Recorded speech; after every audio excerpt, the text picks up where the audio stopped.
Good morning, fellow Toastmasters and all of you potential Toastmasters out there. Welcome to Wake Up with Toastmasters. I am Ken Richardson, your District 115 Club Growth Director, and with me today is my co-host, the lovely Phyllis Tribby, distinguished Toastmaster and past District Governor. Good morning, Phyllis. How you doing? I'm doing great. How are you doing, Ken? And good morning to our public. Yes, well, I'm doing really well. It's, these past few days have been lovely because the weather's been so nice. It's been so pleasant. Yes. It's starting to get a little hot. So we have that to look forward to. But Well, we're ready for it. Yeah. We didn't have a very nice winter. No, the winter was a little bit off this year. So I'm just hoping that we don't hit 110 until maybe July, but that may be. It'll serve us right after all the things we said about the winter being too cold. Exactly. And when I go to visit my daughter who lives way up north in Idaho in the Sun Valley area, then I really appreciate how cold it doesn't get here and how we don't get several feet of snow. So I'm ready for whatever comes next. Anyway, today we want to talk about the Vice President of Membership. We started this series of discussions about each of the officer roles within Toastmasters, and you and I have been around long enough, Phyllis, to have served in all of those officer roles at one time or another, and some roles very repeatedly, more than one time or another. But the VP of membership, we're going to talk about here in just a moment, is they're all important roles, but for club growth and member retention, the VP of membership is vital to that. So let's dive right into it. I'll see if we can't avoid running over today like we usually do. And do we have a PowerPoint? No, of course we have a PowerPoint. This is the hope I can make it go to where it's supposed to go. There we go. All right, Vice President of Membership. A couple of things to get us started. First of all, the VPM is the third ranking officer in the club. You have the president, you have the VP of Education, and then you have the Vice President of Membership. So they're third ranking officer. The VPM has primary responsibility for all club activities related to new member recruitment and member retention. And notice I said primary responsibility. That doesn't mean complete. They take the lead, but it takes all of the officers working together to have a successful club reaching towards excellence. So these are the primary responsibilities. We'll take a look at these. First, let's talk about recruiting new members. This has been a challenge for all of our clubs the past couple of years, really. We've seen it wax and wane with meeting on Zoom, the pandemic, trying to transition back to hybrid. And what I've seen, Phyllis, is a real mix out there on the success of recruitment. We have some clubs, Storytellers comes to mind, that has been very, very successful in recruiting in a Zoom environment from really around the world. Yes. And other clubs, not so much. And I don't know if it may be related to time of day of the meeting or day of week or what exactly, but I haven't been able to figure out a new formula or a magic formula. But I do know that some of the things you want to do is make sure that you conduct special events to attract new members. And this is the primary role of the VPE. For example, you might want to have an open house. You might want to have several. In fact, I think it's probably a good idea to map out a schedule at the beginning of the fiscal year. Our fiscal year starts, July 1, and each quarter have some event designed to attract new members, to be open to members, and an open house fits the bill. Another thing you want to try maybe is a speech craft. These are some events that clubs have access to that can generate new members. What do you think, Phyllis? What's been your experience with at least these two types of events, special events for recruiting members? Well, when you started talking about this, I thought the club success plan. This is something that you would put in your club success plan. How often do we want to have an open house? And kind of some details about it goes in your club success plan. Yes, I think every quarter a club should have an open house. That means with a committee, a flyer, an advertisement, as much as you can do. When we were in person completely, people used to print the flyers and walk around the neighborhood of where their meeting met and advertise their open house and invite the neighborhood to come to their open house. I think it is a great thing. Yeah, I would agree. I'm sorry, go ahead. Speechcraft, I have not had that much connection with that. I've been involved in a couple of training sessions. This was back when we did a whole room of people. So back when, 20 years ago, I was part of a speechcraft that went into UNLV for the engineering students. And I think I had probably 25 plus people in my speechcraft. Now it's kind of a little smaller, and yes, it can be done, or well, it's sponsored only by the club, but in that club to invite people to come in to be in the speechcraft, maybe paying the dues or the fees for the speechcraft training, and it lasts 6 weeks. You know, it can be 4, it can be 6, it can be 8.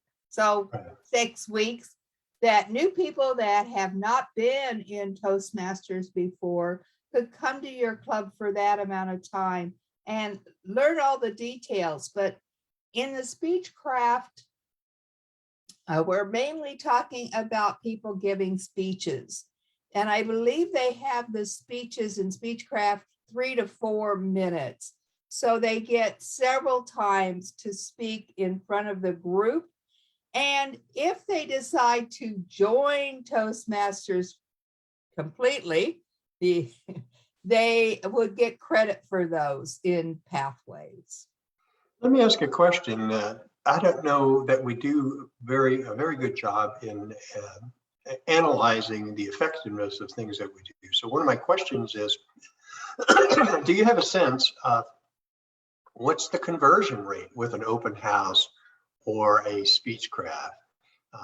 In other words, if you have 20 attendees, are 3 or 4 likely to become members, or is it a higher rate?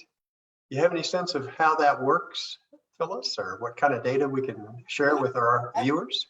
According to Toastmasters International, 25% of visitors join. So yes, if we want a whole person, we have to have at least 4 new people come to our open house. All right. Now, so that's across. I don't think that works all the time. Sometimes they come in 2 together and they both have been thinking about it. They want to do it and they want to join together. Other times you might have 5 people come and the time is not right. They just happen to be off today and they wanted to see what a meeting was like. There are several reasons why you don't get anyone. So average 4 people get 25%. Awesome. So that's across all events. That's a good statistic to know. And that gives us some gauge of where, what kind of goals we want to set in conjunction with this distinguished club program. So that's I think that's very helpful to have an appreciation of what the potential outcome is in these events. Some other things that I want to mention here is that you need to make a guest packet. Don't be unprepared. At every meeting, whether it's a virtual meeting or an in-person meeting, you should have a guest packet that has information about Toastmasters about your club. It has applications. And we used to put in, and I've still got a stack of, remember when we used to get the magazine? Yes. It's all I have a online. huge box myself. I carry it around in the trunk just in case somebody new comes in. I run out and get them one. Absolutely. Well, when I was sergeant at arms and we were meeting in person, of course, then I always had that guest packet put together. I'd put about 10 together and keep them in my box in my car. Mhm. And I would use those magazines as to show folks some of the benefits, the information that you can get through those magazines, the Toastmaster magazine. It's a great resource if you're looking up a topic. And you and I have in the past looked at the archives that's available online at the TI website. So even though we don't print them anymore, you can still refer folks to that archive, and it's a great resource. But the point here is make sure you have a guest packet. You don't want them to leave empty-handed. And one of the things you want to make sure you put in there is an application. And the VP of membership needs to make sure they say, you know, we loved having you. We'd like to have you come back. We'd like to have you join. Make that request. We want you to join. We are interested in having you as a part of our club. I think that the Las Vegas Storytellers has what I call the Cadillac of guest packets. And whenever I do a training as for club coach, I am sure that each one of my new coaches gets a copy of that. Nobody could copy it. I mean, it is the Cadillac version, but to give ideas of what your guest packet should have in it. Yes. It is a great one if anybody would like to see it. I'm sure they don't mind if it gets handed out. Oh, I'm sure. Yeah, Sherry and the folks at Storytellers are very, very generous with their creativity, and they share that with everyone. So another point for the VP of membership is to make sure you follow up. Do not let a guest get out of your meeting without getting their phone number and an email address. You want to make sure that after the meeting, you send them an email and say, gee, we really enjoyed having you. Are there any questions? Will we see you next week? Follow up with them and make sure that all questions are answered. And even, let's say that they decide, well, this is not the right club. Well, refer them to another club. Talk to them a little bit about, you know, what is going to better meet your needs. If this club doesn't meet at the right time, or if this doesn't feel like the right club for you, how can I help you find the right club? So that, in my mind, is a part of the role of the VPE, is to go beyond the club to help a potential member find what best meets their need. Would you agree? Oh, absolutely. I mean, I've told many people that somebody invited me to Toastmasters for over 7 months before I finally joined. And it's like how my life changed, you know, from being a person that sat in the corner to a person that spoke in front of 3,500 people. Yes, Toastmasters can change your life. And you need to think about that when you're inviting people, that it's great for everybody, but don't think that once is enough. Exactly. You have to say, we talk about constant contact. And I think that's one of the things that Las Vegas Storytellers does, is they have a list of people that they put on constant contact. So you get information all the time. Just because you don't attend one week doesn't mean you can't be available another week. And if you're having something special going on, then that's the event you want to invite people to. Absolutely. Excuse me. And you also want to assist with that application process. Oh, yeah. That paperwork can be a little intimidating for new members. And you want to make sure that you sit down with them, you go over, what does this mean? What box do I check where? You know, that kind of thing. So the BPM is aware of the need to help. Don't just hand them an application, even though you're going to have one in the guest packet.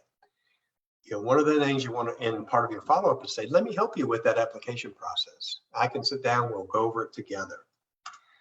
Another thing that we want to talk about a little bit here is some of the district incentives. For example, we have 3 periods where district incentives are offered to our clubs for increases in membership. And every year our VP of PR puts this out.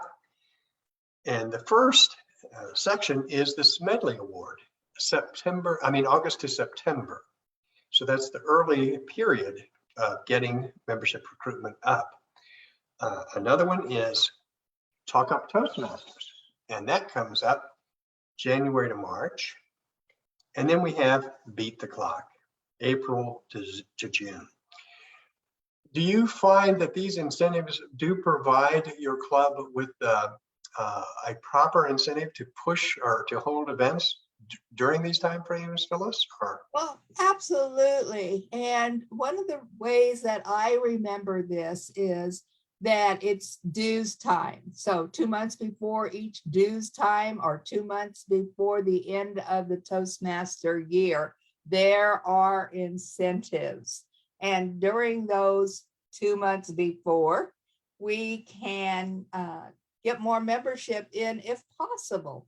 But it's also good that, like in the first part of August, open house. Maybe you can get those members in then.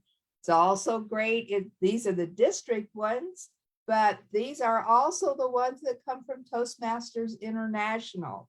And if you can get 5 new members during any one of those awards periods, then you get 10% off of your next order for supplies from Toastmasters International. I don't know whether they still give a ribbon for your banner, but I bet they do. But I know they still give the 10% off. Well, and we're lucky to have in District 115 an incentive chair, and that's Kay Collis. Mm-hmm. And she works with the trio and with our public relations manager, Jennifer Smith. Yeah, I was looking at, sorry, I got distracted there. Jennifer says, oh my gosh, I'm behind for Beat the Clock. So we're glad to have you with us. And also Tanya Robinson is here. She says, good morning, Toastmasters. So good morning, everyone. We're so glad to have you join us today. We're talking about the Vice President of Membership, and we're on the discussion of incentives for these various periods, and the fact that we do have an incentive chairperson in Kay Collis who comes up with incentives. So beyond what TI has, we have the district that we use to help incentivize our clubs to grow their membership. Another thing that the VPE must do is be concerned with club retention. We can talk about recruiting new members, and that's all good. We all want to recruit new members, but we also want to retain the ones we have. We want to make sure that we work with the club officers to create a culture of excellence.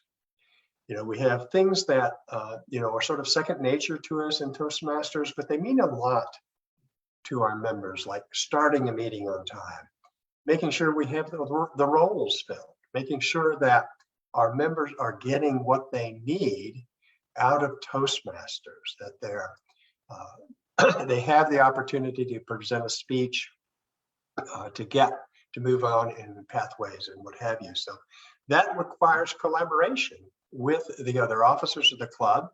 And we'll talk about the executive committee in a moment.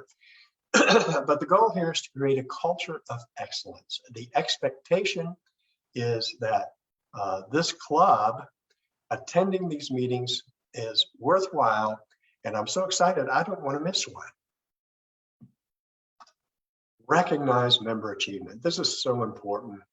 If our members are working hard to reach whatever level, whatever the goals are in pathways, we want to recognize each step of that process, congratulate them, with a ribbon or a pin or whatever award the club decides is appropriate, but we want to recognize their progress.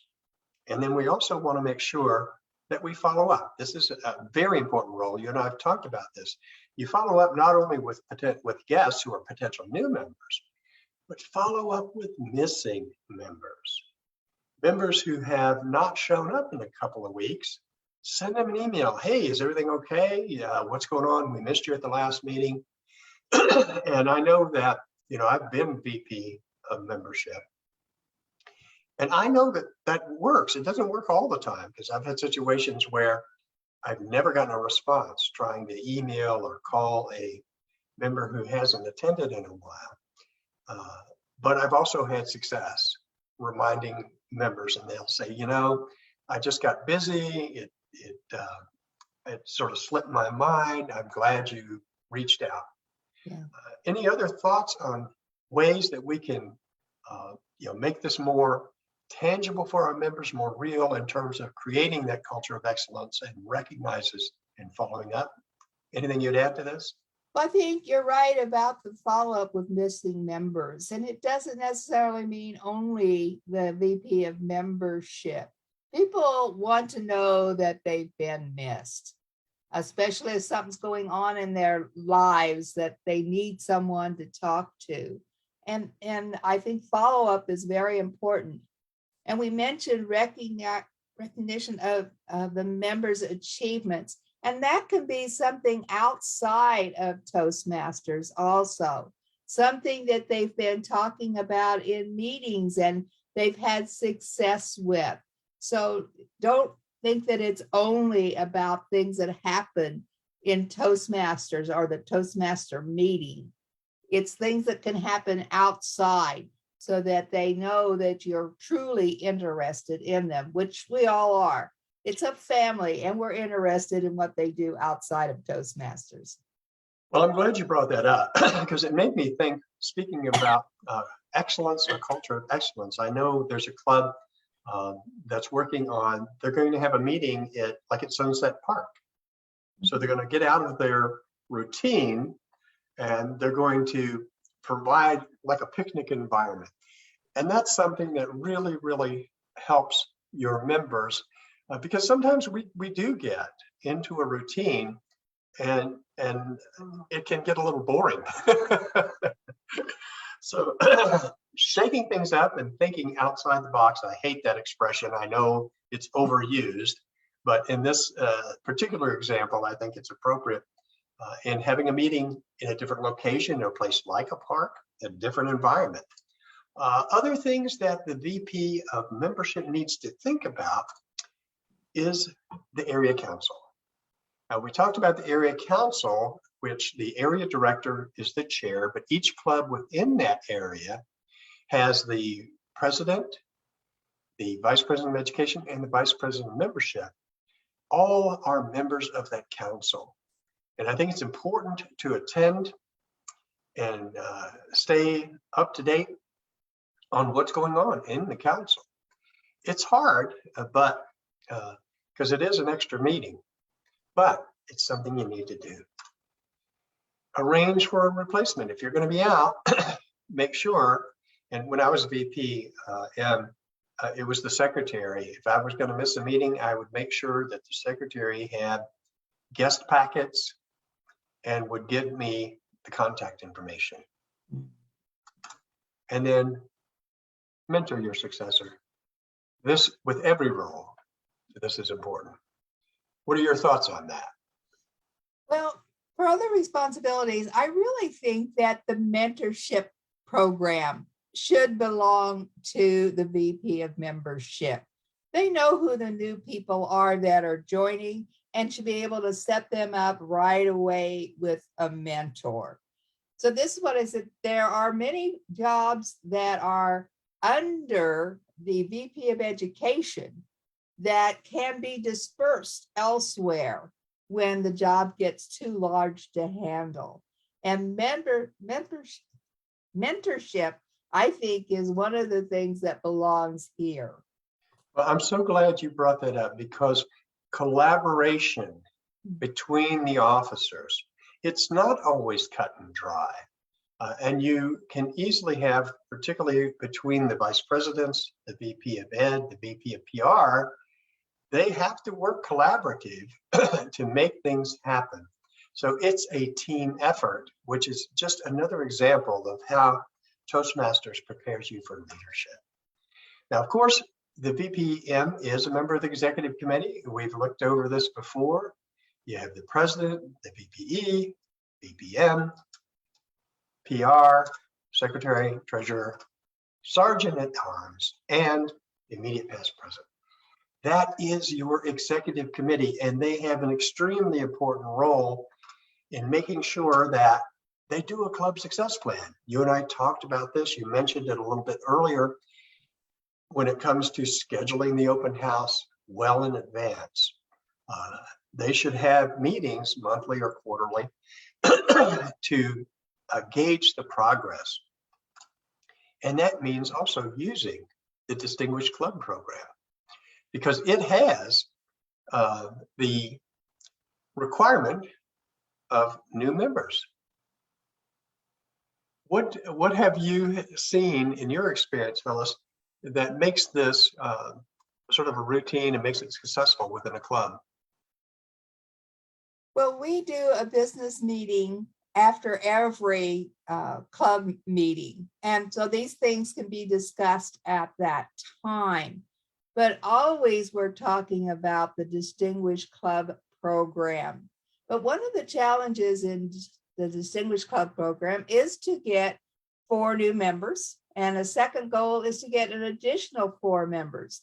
And I think it's always great to have a challenge going on to see who in the club brings in the first new member, or at the end of the Toastmaster year, which club member has brought in the most members, and an award, where it be a Starbucks card, something to give them for being the winner for bringing in the members. So a challenge for membership is always a good thing in my estimation. Absolutely, and I love it. Again, we go back to recognizing, having sort of an internal contest, which member brings in the most new members. And you're right, the challenge in the Distinguished Club program is 8 new members per year. And that is a challenge in today's environment, but it's one that if the club works together and creates a success plan, that is certainly achievable. Another thing I read while looking at some of the material on TI was that set a goal of having 1 new member per month. That would give you 12 over the course of a year. And that's a very ambitious goal, but certainly one that is worth talking about. Well, finally, I just want to wrap up here and talk about other things that the VPM can do to get started. You can create a committee. You already have an executive committee, but you may consider creating 1 to 3 members to have a membership committee that will help you plan some of these events.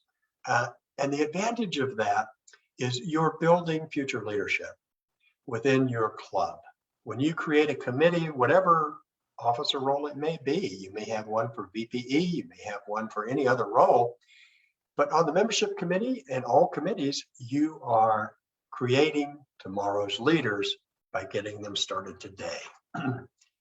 Another good idea is to conduct a survey. You can do sort of a moments of truth session, or you can do a member satisfaction survey. And this helps with club retention. What are the things you like about what we're doing? What would you like us to see us change within the club that would better meet your needs? So that's getting your members involved, finding out what it is they want is very helpful. Make sure you do create those welcome kits, those guest packets. Make sure everybody in the club knows that if you're absent, they can go to another member, you may be the sergeant at arms or the secretary, that they are accessible. And make sure you order materials. It's so funny because in my club, my home club, we've been meeting online, and so we haven't had to order much. But as we transition to either hybrid or to strictly in person, we need to make sure that we understand what are the things we need. We talked about recognition. Well, maybe we need ribbons or pins or whatever it might be, that we get those materials and make sure that we have them, because that's part of creating a culture of excellence, like we talked about earlier, is being prepared, anticipating, getting those things ready, doing things like your new member induction, the orientation. We talked about those things when we talked about the PPE, but as you pointed out correctly, it's everybody's responsibility. Anything I forgot there, Phyllis? That's true. We all work together. So whatever you need, ask someone. They may have done it before and can be helpful. When you mentioned survey, I thought right away, the VP of membership may not know how all the members became members of that club or of Toastmasters International. Maybe it would be a good idea to know how each member became a member, giving you ideas of where to go and recruit. Exactly. Why did you join Toastmasters? What keeps you in Toastmasters? Exactly. That's we use those two questions a lot, but they're really quite valuable in helping us to understand how we can design programs to attract new members and to retain members. Well, we are at, excuse me, my allergies are acting up this morning, but we are at 6:31, so we're a little bit over. But any final thoughts on the VP of membership role before we move on to Volunteer announcements? for it. If you don't think you can do it, volunteer and see what happens. You might have the new ideas that help your club. Yes, and I'll have to quote Kay Collis here, who always says that anytime you have a volunteer opportunity, the correct answer is yes. Absolutely, and figure out who's going to help you later on. Exactly, but that shows, that gives you an opportunity to sort of learn new things and grow in your leadership communication skills. Well, thank you, Phyllis. Another great day, a good, hopefully, information that our viewers saw. I want to thank Tanya and Jennifer for joining us on Facebook. Hopefully others will see us later. If you'd like to be a guest on Wake Up with Toastmasters, send me an email, d115cgd@gmail.com. And don't forget that Wake Up with Toastmasters airs every day, Monday through Friday. We have a rotating group of hosts, including our program quality director, Gene Williams, our PR manager, Jennifer Smith, Jean Dunford, Anita Della Croce. We have lots of folks who get involved, so you get a different perspective each day and a different topic for discussion. Also remember that this Saturday, the 9th, we have the C1 and C2 area contests combined. That's going to be at Palo Verde High School. And I think the doors open at, I want to say 9:30. I don't have that right in front of me, but send me an email and I will make sure you know. We will also have our educational enrichment night. The classes that are being offered this Saturday, that's at 6 p.m., are in the newsletter. Anything else before we wrap it up here, Phyllis? I think that's it. This will be the last of our area contests. So if you want to see one, this is your opportunity. And then we go into the divisions and we'll talk about them next time. Absolutely. All right, everyone. Thank you for joining us. We will see you. We'll be back on Tuesday, but don't forget to join Wake Up with Toastmasters every morning. Have a great day and a wonderful weekend. Bye, everyone. Bye. Bye.